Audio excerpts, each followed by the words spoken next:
Welcome to yet another exciting episode of the Entreprenudist podcast, a place to hear real entrepreneurs and business owners bear it all, ranked in the top 10% of podcasts by listing notes, the billboard of podcasts. If you want to see the video version of this podcast, always check the show description, where if you want to just see our beautiful faces or see what's going on, chances are 9 times out of 10, you'll be able to see that video and not just the lovely audio. Please, to my guests, tell people, who are you and what do you do? Good afternoon. My name is Yara Banks. I am the CEO of BNX Business Advisors. We are a nationwide integrated HR solutions provider. A nationwide integrated solutions provider. That's it. How long you been doing that? So BNX Business Advisors has been almost 3 years old, but I have over 20 years of experience of integrated HR and operations experience. When I say integrated solutions, the reason I say that is because people have a mindset, right, about what human resources is. And then, so we go with that. We'll go with what they think it is, right? But then we also have a business aspect of it. So you'll be able to take those people and turn them into dollars. They're not just people.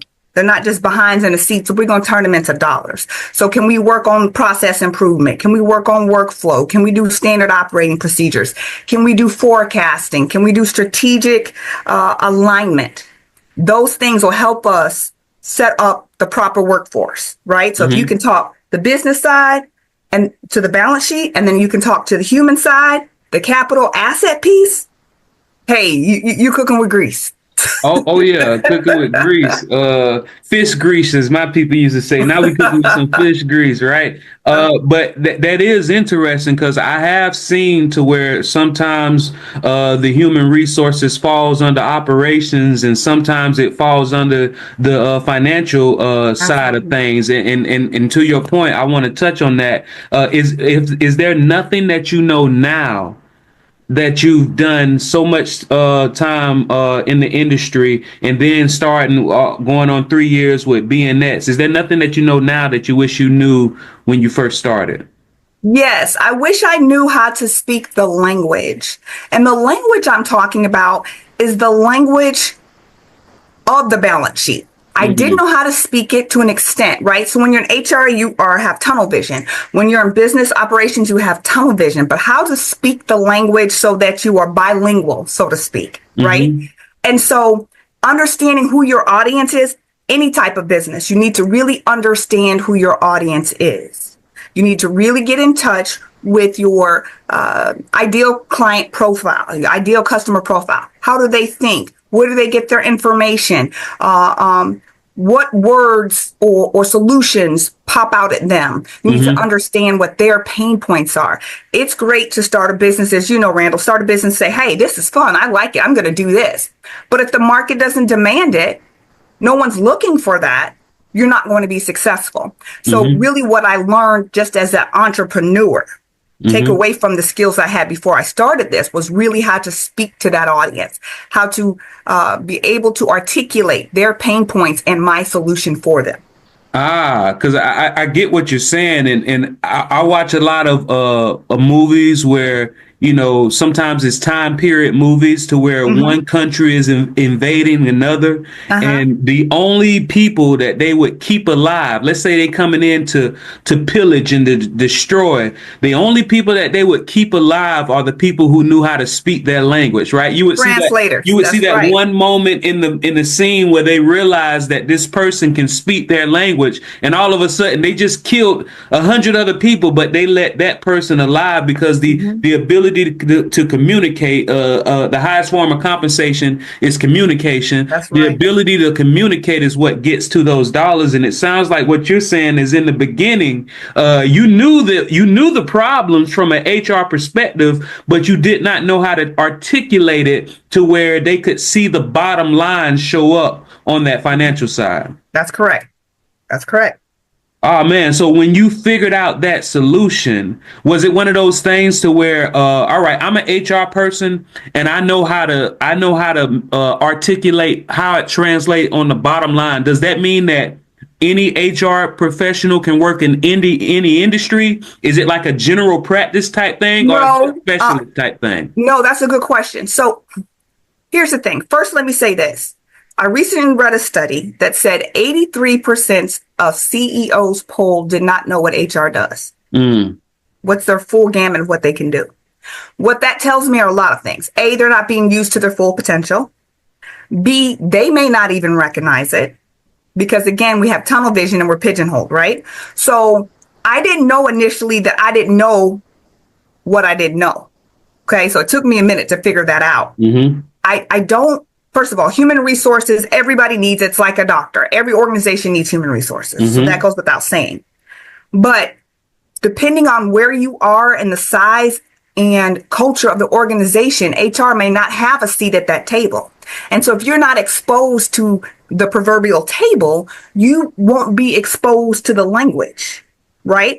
You know, okay, well, I'm supposed to hire people. All I know is job descriptions, how to use the little website where people post, how to do some interviews, but I don't know what the next part of it is or how this role plays out in the larger organizational goals. So I can't speak to the organizational strategy, the organizational alignment, if all I do is this one little thing in a bubble. But as far as principles, as far as most of the regulations, they do transcend no matter what industry. And it's funny because you'll see a lot of ads say, oh, I need the HR person, but they have got to have experience working in a dairy farm. Like, you know, or they have to have experience working in manufacturing or tech. The culture is a little different, but if you understand workplace culture and how to navigate that and how to work towards change management, at the end of the day, that's not even going to matter. It's not even going to matter. Because it seems like somebody would be saying that, basically saying, hey, I know what you typically think HR should look like, Mrs. 20-year professional, but we're different. It's 1,000 industries, but our industry is different. And we want to make sure you know that we're different, so you can't just put us in a box. Is that what they're trying to convey? I think they're trying to convey that they're different, but I don't think it's an intentional we're different. They honestly believe it's somehow different. They honestly believe it's somehow different. And when I say it, what I'm referring to is the compliance piece of it, the process of it, the forms, you know, the regular stuff. Culture is definitely going to be different. I can give you an example. I recently worked on a contract for an organization, and it was a credit union that that merged with another credit union and then acquired a bank all in a year of all in the span of like 2 years. Now, most people, okay, it's all finance industry, right? But way different cultures. Banks are about dollars. Credit unions are about the community and their members. You know, the community, the credit union belongs to the community. The bank belongs to the board of directors and their shareholders. So it's different. So what I'm after, what I'm trying to convey, my interactions are completely different between a bank and a credit union. So you talk about a clash. Oh, it was a huge clash. Even everything down to their dress, how they wear their clothes. Credit union people, I'm all about the neighborhood. If I'm rural, I'm out here on the farm, and I'm some credit union out there, all my people are farmers. I'm probably wearing jeans to work. It's different. If I'm downtown New York and I'm working in a bank, the dress is different. The goals, even so much as I remember they had this, sign up for a checking account and get the proverbial toaster, right? Well, if I'm a farmer, toaster's really not doing that for me. If I'm somebody who eats at the bagel shop on my way to work every morning, a toaster is really not doing it for me. So how can we define our culture as a whole, but then have sex of it depending on where our geographic location is? We had to work all that out because they had 14 different locations. So that's what the kind of stuff I'm talking about. It's obvious. You think finance, oh, it's the same. Not the same. Not the same. And I think that's good. Because what you're saying is you understand that each of these industries have their unique factors, and then subsets of that Absolutely. have their unique factors. And if somebody is dealing with a true HR professional, they're not going to treat them like a cookie cutter. They're going to take the Exactly. time to observe and see what the norms are, and then you're going to make sure that those norms keep your uniqueness, but Hmm. make sure those norms don't get you into trouble with compliance down the road. Because Absolutely. who cares about a company culture if your company just got shut down when it could have avoided something very, very obvious to somebody like you? Right. And to have a sustainable growing culture where people feel valued, they feel part of something bigger than themselves, drives productivity. It drives loyalty. Everybody innately wants to do the right thing. Give them all the tools and resources to do that. Give them everything they need, whether it's training, whether it's equipment, whatever it is they need to give you 110, you give them 120. Mm. It's an asset. No more than you buy a Maserati, park it on the street. Don't put a cover on it. Never run the engine. Don't do an oil change. Don't wash it. No more than you spend that kind of money on an asset and let it sit there. Should you do the same thing with your human capital? It sounds like that people should realize that once they get an employee in the door, Mm-hmm. that is just as valuable to keep them Mm-hmm. than it is to it's less expensive and more valuable to keep them than it is to try to find a replacement. Absolutely. There are metrics like, cost to train, cost to hire, cost to recruiting. All those metrics are these wonderful algebraic expressions that will tell you how much this is costing you every time somebody walks out the door and you have to replace them. Not to mention the loss of productivity, right? Because you had 5 people doing it. Now you have 4 people doing it. Now you have 5 people, but that 5th person's a trainee. Things slow down, Mm-hmm. right? So, but I need you to understand this, and I need your listeners to understand this. The culture all starts with your mission and vision of an organization. It's got to start foundationally and work its way all the way through, weave itself all the way through the organization. But more importantly, that culture that you establish needs to go before you. It's like your reputation, right? The people who come and apply for jobs there, that's at the point you put out your first job posting, that's where they're first exposed to your culture. Mm. So treat them good, treat them bad. This is the experience they're going to have from the very beginning. We have Ah. a lot of people now looking for jobs and they're complaining they're getting ghosted by recruiters. People aren't responding to them or calling them back or making them have 5 and 6 interviews and not hiring them and not giving them feedback. That sets a nasty tone in this cancel culture, in the culture of social media where you can have reputational harm. You can go to Glassdoor and complain about your interview process at such and such company. You can go on Facebook and blast, TikTok, all of that. In our society, in our economy, we cannot afford that, especially as a growing, small, emerging, growing business. You cannot afford that reputational harm. So treat them right from the onset and keep that going. And treating them right from the onset, that's very powerful. And I'm one of those people that believes all truths are parallel. What's typically workable in one facet and true and workable and true in one facet of life is workable and true in another. That's And it. in law, they have this thing called fruit from the forbidden tree, to Yes. where if you get, let's say you, a officer illegally pull somebody over, and then when they pull them over they find drugs or a weapon.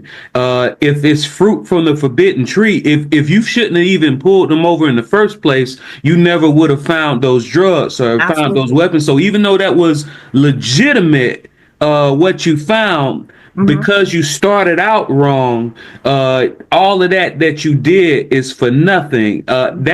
That reminds me of somebody. If they were to hire somebody on, they treat them well. They give them that 120%, like you said. But what if they do this? And I'm going to bring up something because you're definitely a very well known and highly sought after HR consultant here in Jacksonville, Florida. You speak at a lot of events. I saw you speaking at Thrive one of SBA's programs, and you were speaking, and you said some things that people should not ask in an interview, and it seemed counterintuitive to me. Do you not have any examples of questions that you shouldn't ask people in their interview? Because even if you treat them great, if you hired them wrong, that could tear everything down. Right. So questions like, are you married? Do you have children? Where do you go to church? What you're trying to establish is you're hiring this person 100% on their merits, on their education and their experience and their qualification for the jobs. No extraneous outside information. So you want to keep it as clean and neutral as possible. Nowadays, everything's, on the computer and digital. It makes me cringe to get a resume with someone's picture on it. Because if I don't hire you, is it because I saw you in a wheelchair? I tell people when I help them prepare resumes, don't put what years you went to college, because that dates you. And I'm saying, oh, that's an old fogey. It's going to take forever for that person to catch up with technology. That might be a reason, because we all have our own biases. We all do. And they're not necessarily intentional, and they're not necessarily on the forefront of our brains. So what you want to do is not put yourself in a position to where you've had conversations or inquired about things that are not relative to the job. But Yara, I'm a nice boss. I want them to know that I'm nice. I'm making friendly conversation, asking them about their marriage, asking them about their children, asking them about their church. Is that not true? Let me ask you a question. Are you their friend or their boss? Because you can't be both. Our company culture says we treat each other nicely, and we're curious. Okay, so be all of that once you've made your hiring decision. So it sounds like you're saying somebody can incorporate their company culture of we're curious and we're nice. And being curious and nice is asking the people around you about their life. But it sounds like you're saying it's important of when you cut that on, right? During that process. Right. Be nice. If I happen to tell you I'm married and I have 6 kids while we're talking, I've told you that. Now, you don't need to say, well, how old are they? Do they go to daycare? Or so what happens if you have to call in from work? What do you do then? You see, you don't want, even though you're just talking, because you got kids too, and you have the same struggles. You don't want to give anybody the impression that any decision you're making regarding hiring has anything to do with anything besides their qualifications. And that's the key. Now, once they work there, you've made that major decision. Okay, great. Now, incorporate them more into your culture. Say, hey, don't go around interrogating people. But in the course of your day-to-day, you find out that I have to get off early because I have to take my kid such and such. Oh, your kid plays softball. Mine does too. Where do you play at? That's okay. But before that decision is made, you have to be very, very careful. Be nice, be courteous, be polite, all of those things. But don't inquire. Even if they say, for instance, hey, Randall, I have a disability and, whatever. And then you acknowledge. Don't say I'm sorry. Just acknowledge. Oh, okay, I hear you. And don't make any other comments about that. Because later on, and this is a very litigious society we live in, right? People are always trying to sue one another. You don't want to give any ammo. Okay, so let's say I'm a boss. I'm very studious, and I attended one of your engagements, or I hired you, and I find out that my hiring process was completely non-compliant. Do I just start right from here on after, or is there something that I need to do to clean up the past? Okay, so that's a good question, but there's 2 ways to look at that. When you say it wasn't right, was it paperwork and process, or was it just conversation? Yeah, I would say conversation because I came in too hot with the kind and curious. Okay, move forward. And it's documented that I was asking these questions. Okay, move forward. Okay, you found out. When you know better, you what? Do better. Okay. But if it's a process, if it's paperwork, something that wasn't documented correctly, or you didn't fill out a form, yes, go back and do that. Right. Okay. Don't post date it. Date it for today. Make it known that, yes, I recognize I forgot this, and let's do it right now. Right? Got it. Fix it. But if you're talking about conversation, once you know better, you do better. So you don't go back and say, hey, I think I asked you some discriminatory questions 2 years ago when I hired you. We don't do that. we move forward. We learn and we grow. Absolutely. Because I think a lot of people recognize mistakes, right? And they also recognize that once you were made aware of the better way to do it, they give you grace for that. People can forgive mistakes. Absolutely. All right. So let's say, all right, I hired them. Great. I followed compliance. I got all the right forms signed. I've been giving them 120%. But it seems like this person isn't right for our culture. Either they're the wrong person or they're in the wrong seat. We don't know for sure, but it doesn't seem like it's a good fit for us. Do we just fire them that day, or how do we do that? Randall, I'm going to be 100% honest. That good fit thing that you just said is just like loaded.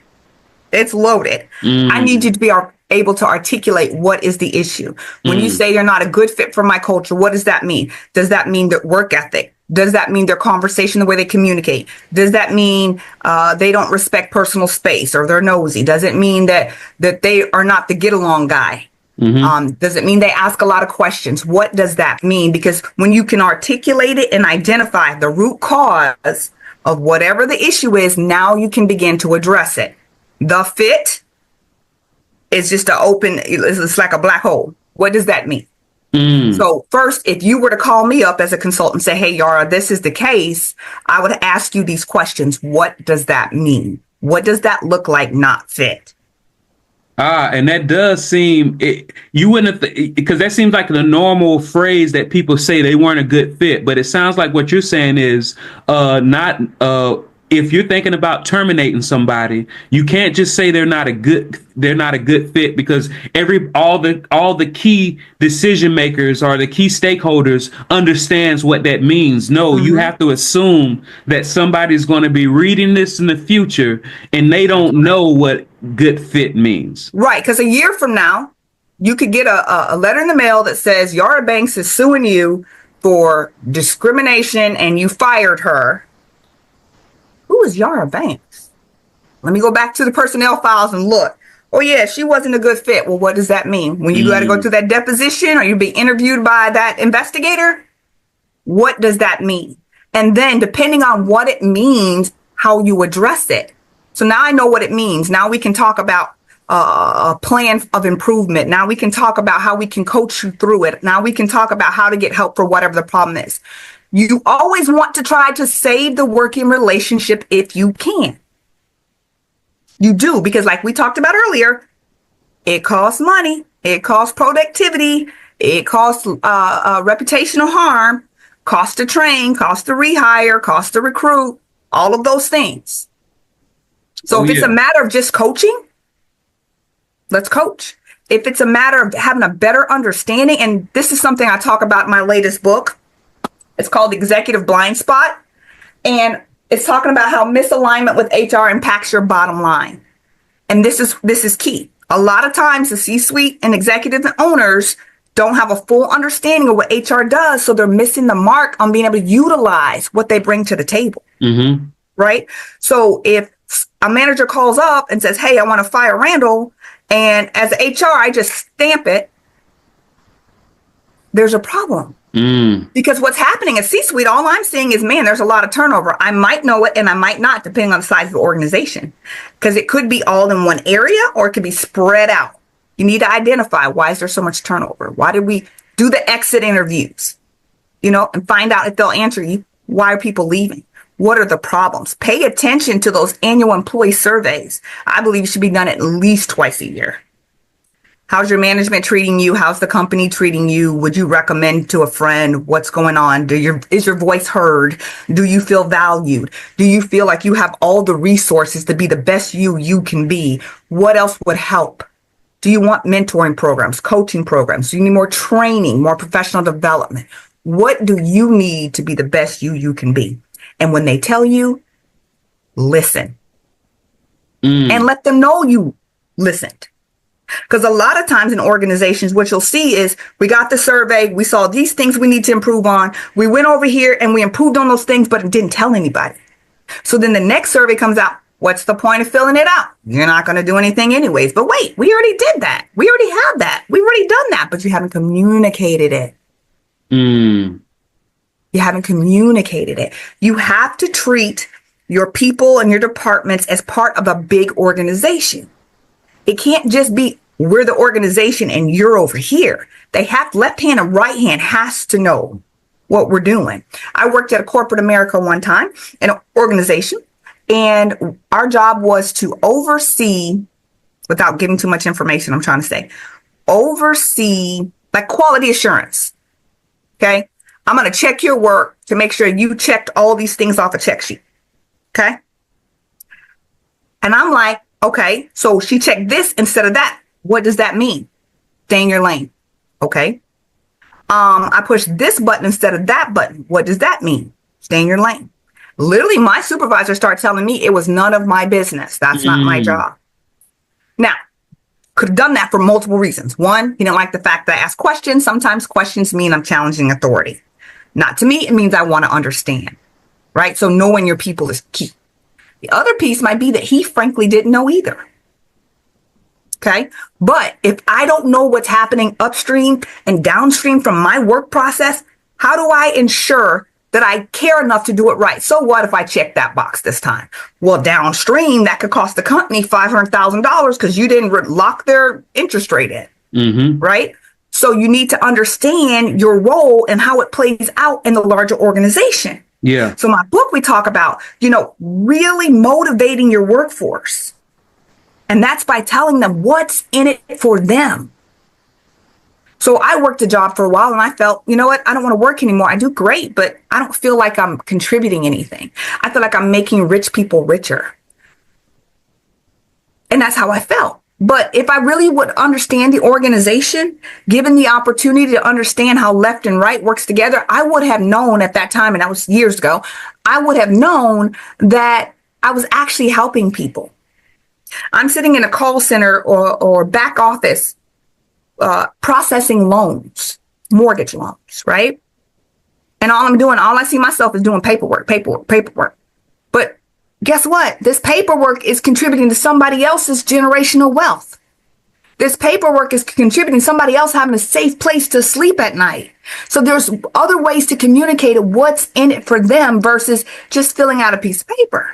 So you really have to get them involved with the organizational goals. So in my book and in my organization, we feel like there's 3 levels of engagement when it comes to HR.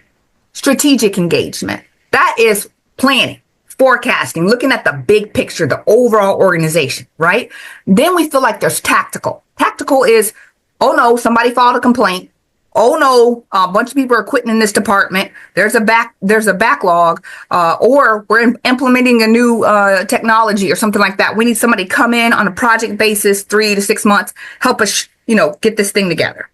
And then, of course, there's administrative, which everybody's familiar with, and that's the paperwork, the benefits, the payroll, all of that. So there's 3 levels of engagement. What I find is most people think HR is only responsible or capable of that administrative level. But really, when you have HR at the table, they help you determine, okay, I want to build a new facility in Poland, right? I don't know where I came up with that, but in Poland. So how many bodies do we need? What are the visa requirements or immigration requirements needed? What is their minimum wage over there? Where will they, all of those things, you need HR on board to help you figure that out. Not just saying, okay, can you give us a couple job descriptions? There's way more to it than that. Okay. So go ahead. No, go ahead. I was going to say, so implementing the full power of HR, right? Implement the full power. It's going to give you a competitive edge. All right. So I'm a person, I like to read books. The Executive Blindspot is right in front of me, sitting in the bestseller section. All right. Who am I and why should I buy this book? You are a business owner. You are a person who does HR, but doesn't really understand the full power that you have. You are C-suite executive in an organization saying, hey, I feel like we could be doing more. I feel like we're losing money. I feel like we're losing time. What else can we do? That is who's going to read this book, who needs to read this book. Someone who's hands-on and really into growing their people, right? And they're going to get, first of all, they're going to find out what the blind spots are. And they're going to say to themselves, oh my gosh, right in front of my face. Never even considered that. Didn't know that. So you're going to get stuff they didn't know, tools to use and to really get into that workforce, because you've got to massage the workforce. You can't just have it there and just read balance sheets. You really have got to let HR do what HR does. You've got to have HR people in your organization who are strong enough to handle all levels of engagement. Okay. So it's not just about having some certification or having some degree, but like, what experience do you have? Because a lot of times HR people will come out of college and they'll get this certification. I did it. I got my first certification, right? And I'm thinking, hey, I'm ready to rock and roll. Just like any other piece of education, you don't use it, you lose it. And I can honestly say I don't have that certification anymore because I didn't feel like it added anything to me, because I had so much experience. It was just like womp womp. But because of the experience, the different types of industries that I've worked in, the sizes of the organizations I worked in, the type of work I have done speaks volumes over a certification. So, okay, I got your book. I love it. It's showing me in a lot of my blind spots, but I only have 2 employees. Do I need a HR manual? Is it too soon? And if it is too soon, when should I do it? I believe an HR handbook or HR manual should be in line right after your business plan, because your business plan projects out 5 years. Do you plan on being on the same place you are on day one that you will be in 5 years? Okay, Randall, I compete for government contracts. Okay, at any time I could get a call from the state of Arizona going, hey, we're going to give you this contract and we need you to be able to execute A, B, C, and you're going to need 20 people to help you do it. Do I have to start from scratch? Oh no, I don't have a job description. Oh no, I don't know how to do salary or benefits. I haven't lined up anything. I don't have an accountant to help with payroll. You should not be waiting last minute. You should be preparing your HR manual, your philosophy about hiring and what you want your culture to be. Again, remember I told you vision and mission. See how early on that was? All of that should be in alignment and ready to go. So when you get that $1 million contract, you can hit that easy button, right? And get it going. Man, it sounds like you should be prepared for what you want. Exactly. They say dress for the job that you want, act for the job that you want. Sounds like an employer should be having all of the foundation for the company that they want. And even if they have just a couple employees, or before they even open up the doors, absolutely, they should have this. They should be consulting with somebody like you just to make sure that they do it the right way. Because you got those crossroads, and right where those roads split is so close. You can easily change another course without it really adversely. But the further you go down the wrong path, it can be tougher to turn around. That's right. So start it early, even before you make your first hire. We have matter of fact, we have a Grow and Thrive 25 campaign that's talking about small businesses. Before you make your first hire, talk to us. So we're going to give you that foundation. We're going to also give you tools. You got to have a job description. What about a job application? What about onboarding, new hire paperwork? What about a training? We got templates. We've got all of that in a package for people ready to make their first hire, or they only have a handful of people but didn't necessarily start it right, but they want to get it right and go forward. So we're trying to prepare the small businesses, the micro businesses, the Fortune 5 and middle market. It doesn't matter to us the size, but we want to get it right. Because at the end of the day, if it all works right, that balance sheet just continues to be green and green and green. And that's what everybody wants, right? Everybody wants green. So, green and green and green. So please So, tell people, where can they go to pick up your book? What outlets? okay, so the book is on pre-order right now. You can go to our website, which is bnxba.com, BNX Business Advisors. So bnxba.com/executive blindspot. Okay. And then once it's released, the actual release date is January 30th. You'll be able to find it wherever books are sold. And we also have a Kindle version, what do you call that? E-reader version as well. So we're really excited about it. We've got workshops and conferences and trainings already created around this book, because we feel like it's that important that we need to get into those organizations to really hammer home what they're missing and how to pull that out of them. Man, you got to pull it out. Yes. Actually, a lot of people are not familiar with the word educate, which comes from the Latin word educare, I believe. I don't know if I'm pronouncing it correctly, but it means to draw out. A lot of people think to educate means to put something into somebody, Yes. but education actually means to draw something out of somebody. And it sounds like what you're doing is educating a lot of these executives and business owners on exactly how they should move. Is there a question that I didn't ask you that I should have? I have one. I want to talk quickly about how important it is to understand emotional intelligence when you're in leadership. Okay. If you're leading a team, but you don't have your emotions in check, your team is walking on eggshells. They don't know what's right, what's wrong. Can I ask you a question? Can I tell you about a problem? You don't have that open communication. Also, you don't know how to lead them. You don't know how to motivate them.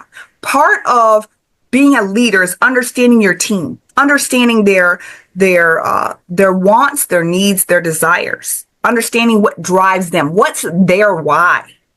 And then be able to speak to them on that level.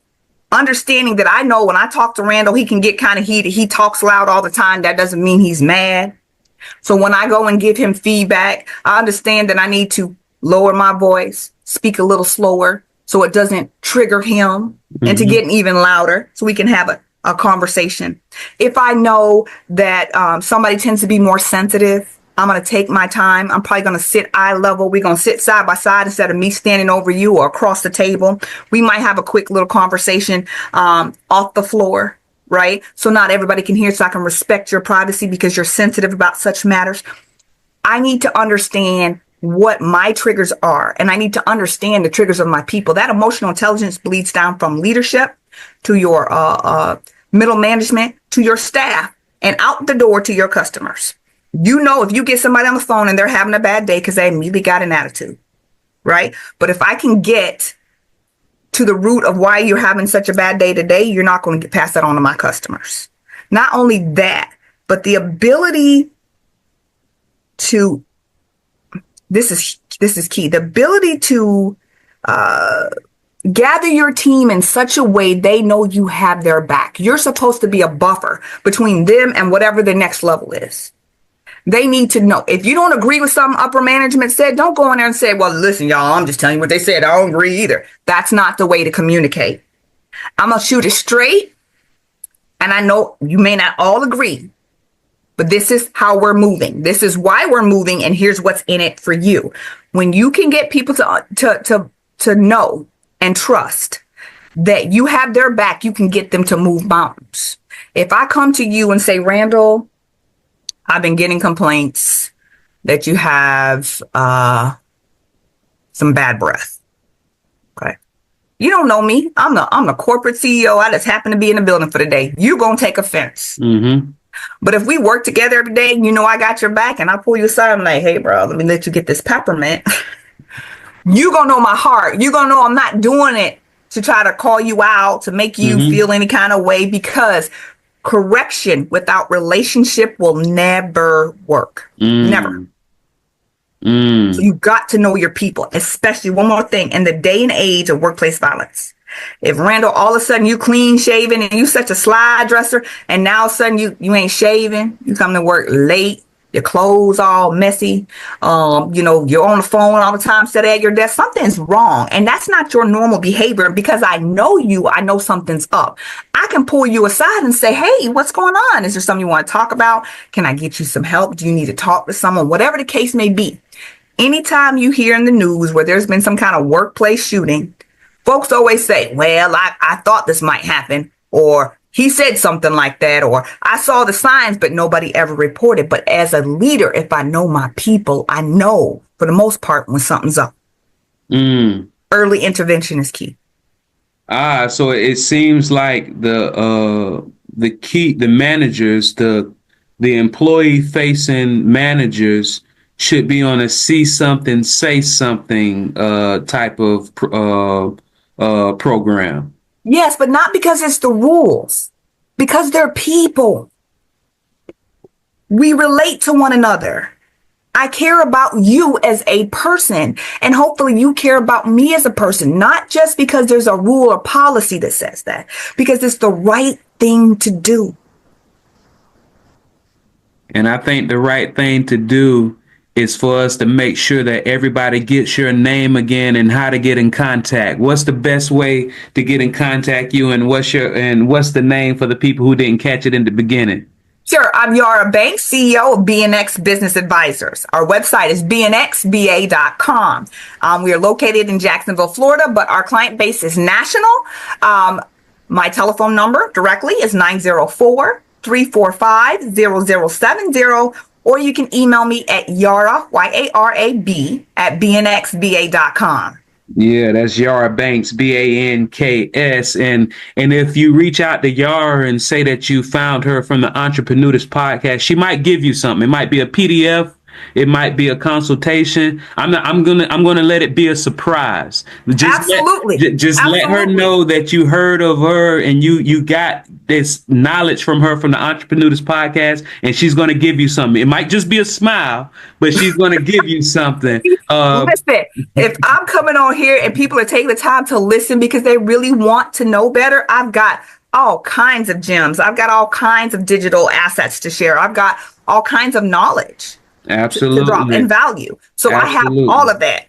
This has been another episode of the Entreprenudist podcast, a place to hear real entrepreneurs and business owners bear it all. If you want to see the video of this prestigious and informative interview and conversation, please check the show notes. This has been another one, and we are gone.